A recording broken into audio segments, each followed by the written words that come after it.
ഇന്നത്തെ എപ്പിസോഡിൽ നമ്മൾ നോക്കുന്നത് മിഡിൽ ക്ലാസ് ആയിട്ടുള്ള ആളുകൾ പൈസ വേസ്റ്റ് ചെയ്യുന്ന 4 ഏരിയാസാണ്.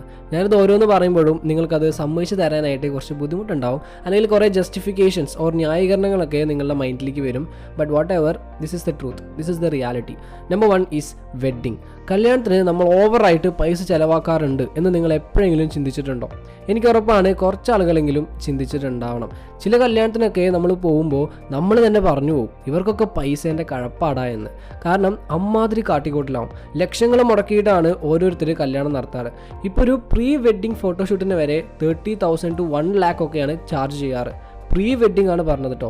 ഇനിയിപ്പോൾ അതുപോലെ ഡ്രസ്സിൻ്റെ കാര്യം നോക്കുകയാണെങ്കിലും ഡെക്കറേഷൻസ്, ഓഡിറ്റോറിയം, ഫുഡ്, ഇതിനൊക്കെ നമ്മൾ മനസ്സിൽ പോലും ചിന്തിക്കാതെ അത്രയും വലിയ പൈസയാണ് ചാർജ് ചെയ്യുന്നത്. ബട്ട് സ്റ്റിൽ ആളുകൾ വളരെ എക്സ്പെൻസീവ് ആയിട്ട് തന്നെയാണ് കല്യാണം നടത്തുന്നത്.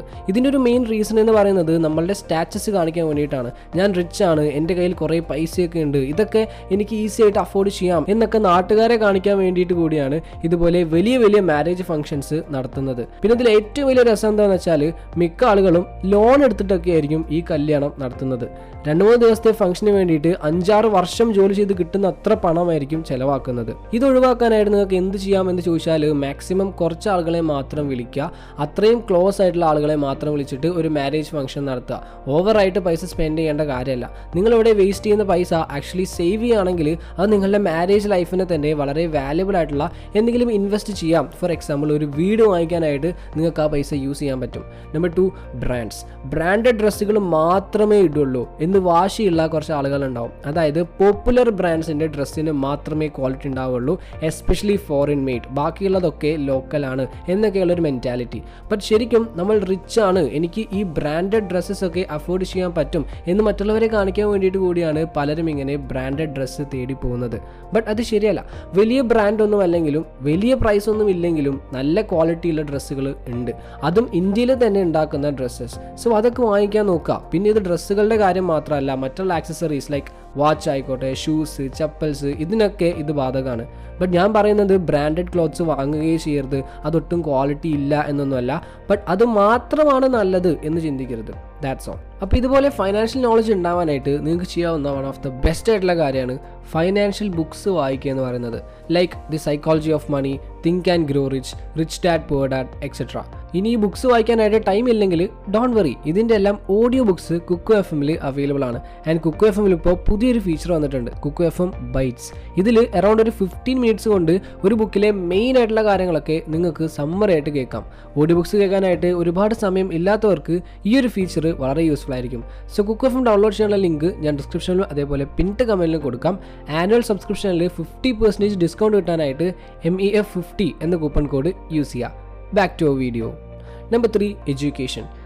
നിങ്ങൾക്കൊരു ലക്ഷ്യമുണ്ട്, ലൈഫിലൊരു ഗോൾ ഉണ്ട്, ആൻഡ് അത് അച്ചീവ് ചെയ്യാനായിട്ട് നിങ്ങളും നിങ്ങളുടെ പാരൻസും അതിന് വേണ്ടിയിട്ട് ഇൻവെസ്റ്റ് ചെയ്യുന്നു, നിങ്ങളുടെ എഡ്യൂക്കേഷന് വേണ്ടിയിട്ട് പണം ചിലവാക്കുന്നു. And that's okay, good. പക്ഷേ എല്ലാവരും അങ്ങനെയല്ല. ചില ആളുകളൊക്കെ മറ്റുള്ളവരെ കാണിക്കാൻ വേണ്ടിയിട്ടാവും പല പല കോഴ്സുകളിൽ പോയിട്ട് ജോയിൻ ചെയ്യുന്നത്, അല്ലെങ്കിൽ അവരുടെ ഫ്രണ്ട്സ് ഓർ റിലേറ്റീവ്സ് ഒക്കെ ഒരു പെർട്ടിക്കുലർ കോഴ്സിന് ജോയിൻ ചെയ്തിട്ടുണ്ടാവും. അതുകൊണ്ട് എനിക്കും ആ കോഴ്സ് എടുക്കണം എന്ന് തീരുമാനിക്കും. അവർക്ക് പേഴ്സണലി ഒരു താല്പര്യം ഉണ്ടാവില്ല ആ കോഴ്സ് ചെയ്യാനായിട്ട്, പക്ഷേ എന്നാലും അവർ ആ കോഴ്സ് എടുക്കും.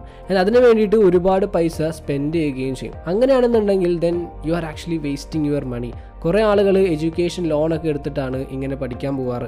എല്ലാ പാരൻസിൻ്റെയും ആഗ്രഹം തൻ്റെ മക്കൾക്ക് നല്ല എഡ്യൂക്കേഷൻ കിട്ടണം എന്ന് തന്നെയായിരിക്കും. ബട്ട് ചില സമയത്ത് അവരതിൻ്റെ എക്സ്ട്രീം ലെവലിലേക്ക് പോകും. മക്കളുടെ മനസ്സിലുള്ളത് ചോദിച്ച് മനസ്സിലാക്കാതെ പകരം പാരൻസിൻ്റെ താല്പര്യാർത്ഥം പല കോഴ്സസും ചെയ്യാനായിട്ട് പോകും.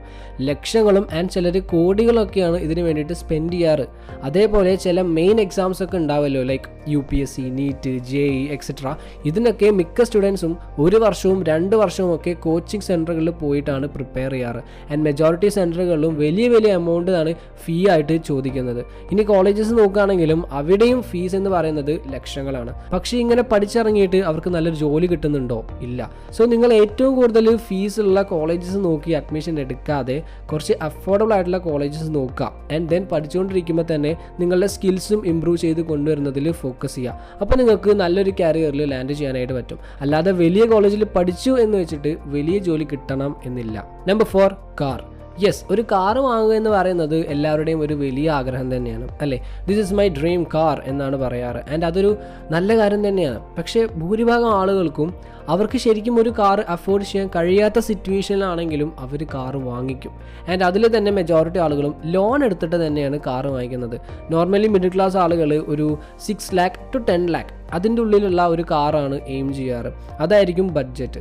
പക്ഷേ നമ്മളൊരു കാറ് ചുമ്മാ വാങ്ങിച്ചിട്ടാൽ മാത്രം മതിയോ? അതോടെ ചിലവ് കഴിയോ? ഇല്ല, ചിലവ് കൂടുകയുള്ളൂ. പെട്രോൾ അടിക്കണം, ഇൻഷുറൻസ്, ടാക്സ്, സർവീസ്, മെയിൻ്റനൻസ്, അങ്ങനെ ഒരുപാട് ചിലവുണ്ടാവും. പിന്നെ ലോൺ എടുത്ത് വാങ്ങിക്കുന്നവരാണെങ്കിൽ EMI ഉണ്ടാവും. ഇതൊക്കെ പ്രോപ്പറായിട്ട് അടയ്ക്കാൻ കഴിയുന്നവരാണെങ്കിൽ കുഴപ്പമില്ല. ബട്ട് എല്ലാവരുടെയും സ്ഥിതി അതാവില്ല. EMI അടയ്ക്കേണ്ട അവസാന ഡേറ്റ് വരുമ്പോഴത്തേക്കും എങ്ങനെയൊക്കെയോ കഷ്ടപ്പെട്ട് പൈസ ഉണ്ടാക്കി EMI അടയ്ക്കും. ഇനി ഒരു ദിവസം തെറ്റിയാൽ തന്നെ വലിയൊരു പൈസ ഫൈനായിട്ട് കൊടുക്കേണ്ടി വരും. പിന്നെ ഇതൊക്കെ നമ്മൾ ചെയ്താലും ഉപയോഗിക്കും തോറും ആ കാറിൻ്റെ മൂല്യം, വാല്യൂ കുറയുക മാത്രമേ ചെയ്യുന്നുള്ളൂ. സോ ഇതൊക്കെ നിങ്ങൾക്ക് ഞാൻ പറയാതെ തന്നെ അറിയാവുന്ന കാര്യങ്ങൾ തന്നെയാണ്.